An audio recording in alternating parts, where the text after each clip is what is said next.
Chaque année, lors de la journée des associations, les étudiants peuvent s'informer sur les différentes activités culturelles et les ateliers proposés au sein du campus.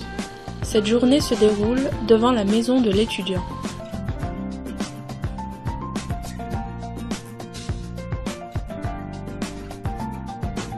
Je suis là depuis plus d'un an. L'année dernière j'étais là, je suis agent d'accueil, tout simplement. Je travaille 3 demi-journées et je suis là à la disposition de tous les étudiants. Il y a des salles de répétition, il y a une salle de musique, il y a une salle polyvalente, voilà, qui sont réservables sur le site WebEtu, réservé aux étudiants. Voilà. Dans les locaux de la maison de l'étudiant, des événements sont organisés, surtout par le service culturel. On trouve aussi le service du Crous, le local de la radio et une salle réservée pour les associations. Les étudiants peuvent trouver des informations grâce aux brochures dans les étagères et les affiches sur le mur.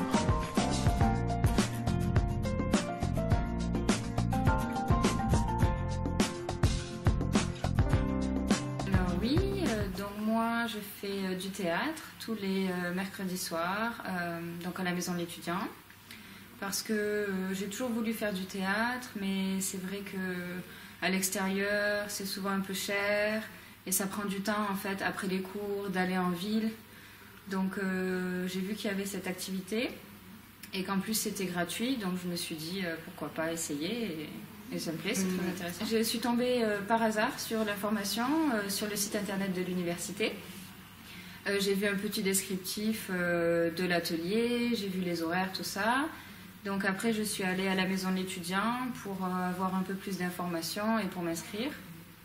Et voilà, donc c'est grâce au site internet et aux informations complémentaires de la maison de l'étudiant. Alors, les compétences développées, déjà avec le théâtre, c'est d'arriver à s'exprimer en public de manière assez claire, d'apprendre aussi à travailler en groupe, à échanger des idées, à se synchroniser, tout ça. Oui, l'avantage c'est que quand on participe à des ateliers comme ça à la fac, on rencontre des gens qui ne font pas partie de notre filière. Donc c'est surtout intéressant pour ça, ça permet d'élargir un peu son cercle de connaissances. Voici Ishuan, une étudiante étrangère qui visite l'exposition proposée par le service culturel. En fait, c'est une exposition de religion afro-brésilienne. Je trouve que c'est très intéressant d'organiser ces expositions dans une université. Comme ça, j'ai appris beaucoup de culturels et religions différentes. Et puis, il y aura des films qui ont un lien avec cette exposition.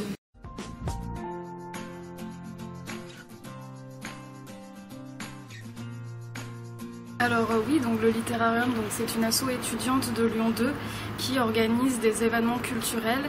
Donc il y a le quiz littéraire, les veillées poétiques, le Gazétarium, qui est le journal de l'association. Il y avait également des scènes poétiques, des scènes théâtrales et un concours de nouvelles. Mais on peut simplement participer ou même on peut juste adhérer à l'association et venir aux événements. C'est possible.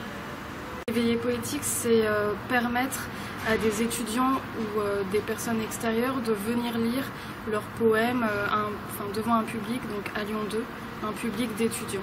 Des étudiants étrangers ou des poètes peuvent venir lire leurs créations dans une autre langue. Donc c'était le cas pour un auteur espagnol qui est venu lire son poème. J'ai découvert cette association lorsque un de ses membres est venu faire une conférence en expliquant ce que c'était.